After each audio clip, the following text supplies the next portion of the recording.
I got so much motherfucking design on right now. Break it down, bring it back, make it clap. I got 3 old thoughts, new block, where that thing. Bitches on my line, and you know. Assalamualaikum warahmatullahi wabarakatuh. Perkenalkan, nama saya Rabiala Adawiyah dengan NIM 2202-10001, Program Studi Administrasi Publik kelas 2A.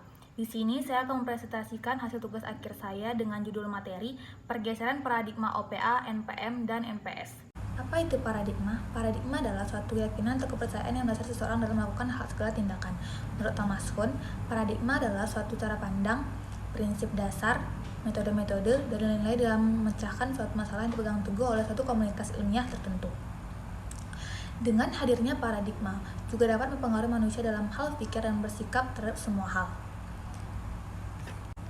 Adapun fungsi dan tujuan paradigma yaitu untuk menjadi dasar seseorang dalam berinteraksi dengan lingkungannya, sesuai dengan tujuannya, yakni membentuk kerangka pemikiran yang mendekati dan terlibat dengan berbagai macam hal atau dengan orang lain.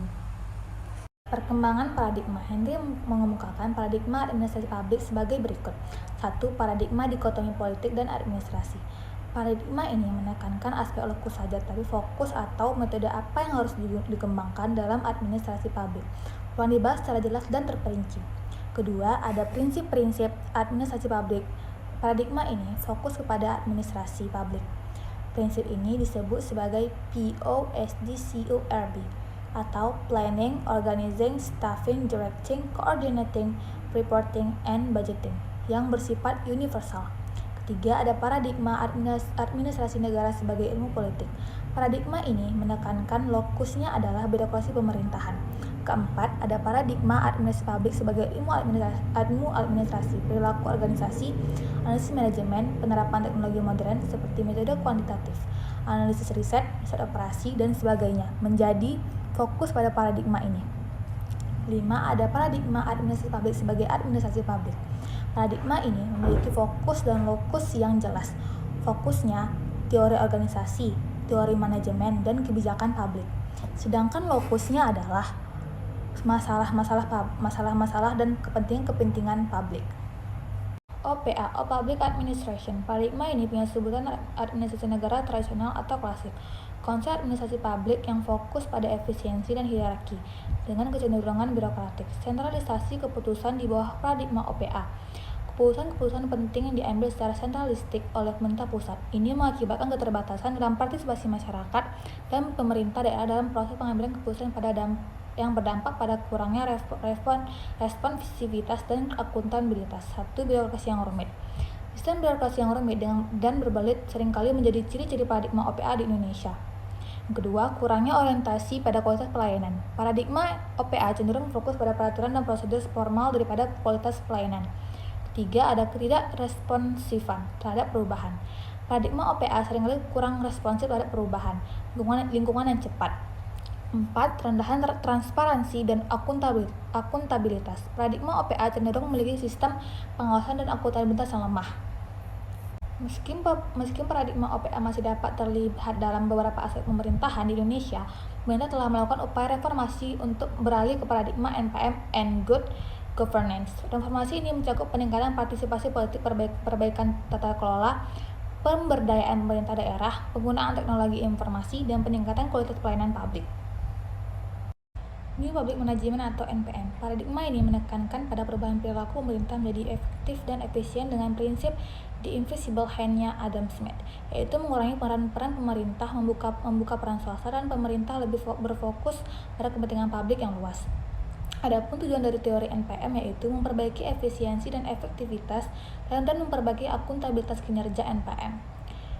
NPM di Indonesia mencakup berbagai praktik pengelolaan pemerintahan yang lebih modern, efisien, transparan, dan berorientasi pada kepuasan masyarakat. Berikut ini adalah beberapa contoh NPM, yaitu 1. Kemitraan Publik Private atau PPP.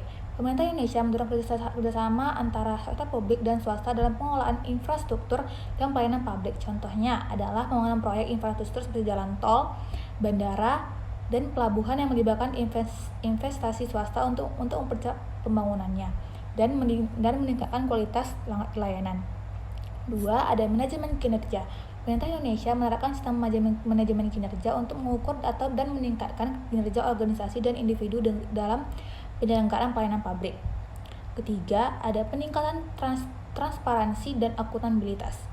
Pemerintah Indonesia meningkatkan transparansi dan akuntabilitas dalam pengelolaan pemerintahan. Hal ini dilakukan melalui penyediaan akses informasi publik yang lebih terbuka, pelaporan keuangan yang lebih transparan, serta mekanisme pengawasan dan pertanggungjawaban yang lebih efektif. Dalam beberapa tahun terakhir, Indonesia telah melakukan reformasi administrasi publik dengan mengadopsi pendekatan NPM untuk meningkatkan efisiensi, transparansi, dan pelayanan publik yang lebih baik. Reformasi ini bertujuan untuk meningkatkan kepercayaan masyarakat terhadap pemerintah dan meningkatkan kualitas hidup masyarakat secara keseluruhan. New Public Service atau NPS adalah paradigma yang berdasar atas konsep-konsep yang pada hakikatnya sesuai dengan nilai-nilai yang ada di masyarakat. Peran dari pemerintah adalah mengolaborasikan antara nilai-nilai yang ada sehingga kongruen dan sesuai dengan kebutuhan masyarakat. Konsep New Public Service atau NPS mulai dikenal melalui tulisan Zenet V. Den Hart dan Robert B. Den Hart yang mengemukakan bahwa administrasi publik tidak seharusnya digerakkan sebagai bisnis. Di Indonesia, terdapat beberapa contoh kasus yang mencerminkan adopsi paradigma NPS dalam penyelenggaraan pelayanan publik. Berikut ini adalah beberapa contoh. 1.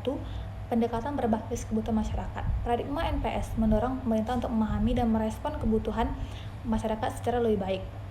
Contohnya, dalam penyediaan layanan kesehatan, pemerintah berupaya mendekatkan fasilitas kesehatan ke daerah terpencil atau masyarakat yang sulit dijangkau, serta menyediakan program kesehatan sesuai dengan kondisi dan prioritas lokal. 2. Penggunaan teknologi untuk peningkatan pelayanan. Pemerintah Indonesia mengadopsi teknologi informasi dan komunikasi guna meningkatkan pelayanan publik. Contohnya, penerapan aplikasi mobile untuk pengaduan, pelaporan online, atau pendaftaran elektronik yang mempermudah akses dan memberikan kenyamanan bagi masyarakat dalam mengakses pelayanan publik. 3. Ada kolaborasi antara pemerintah dan swasta dan masyarakat. Pemerintah Indonesia mendorong kolaborasi antara pemerintah, sektor swasta, dan masyarakat dalam penyelenggaraan pelayanan publik. Contohnya, melalui kemitraan publik atau swasta atau program Corporate Social Responsibility atau CSR. Pemerintah bekerja sama dengan pihak swasta dan masyarakat dalam menyediakan pelayanan yang lebih baik dan berkelanjutan. Berikut ini terdapat tabel diferensi OPA, NPM, dan NPS oleh Den Hart dan Den Hart.